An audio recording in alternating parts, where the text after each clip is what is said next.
ପ୍ରଭୁ ହନୁମାନଙ୍କର ନାମ ଶୁଣିଲେ ଭୂତପ୍ରେତ କାହିଁକି ଚାଲି ଯାଆନ୍ତି? କ'ଣ ଆପଣ ଏହା କେବେ ଭାବିଛନ୍ତି?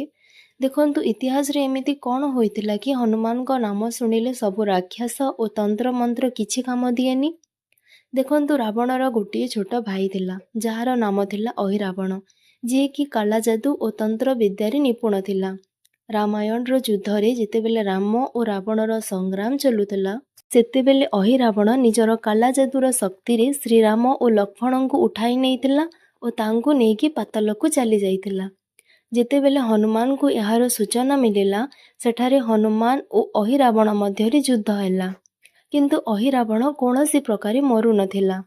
ଠିକ୍ ସେତେବେଳେ ହନୁମାନ ନିଜର ଜ୍ଞାତ ଶକ୍ତି ବଳରେ ଜାଣିବାକୁ ପାଇଲେ ଯେ ଅହିରାବଣର ମୃତ୍ୟୁ ସେତେବେଳେ ହେବ ଯେତେବେଳେ ପଞ୍ଚ ଦିଗରେ ଜଳୁଥିବା ଦୀପ ଏକା ସାଙ୍ଗରେ ଓ ଏକ ସମୟରେ ଲିଭି ଯାଇପାରିବ।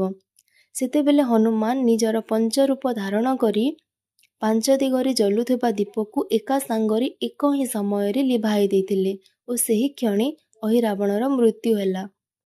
ହନୁମାନଙ୍କର ଏହି ଭୟଙ୍କର ରୂପକୁ ଦେଖି ତିନି କୁଲ କାମ୍ପି ଉଠିଥିଲା। ସେହି ଦିନଠାରୁ ହନୁମାନଙ୍କର ନାମ ଶୁଣିଲେ ହିଁ ରାକ୍ଷସ ତନ୍ତ୍ରମନ୍ତ୍ର କିଛି କାମ ଦିଏନି।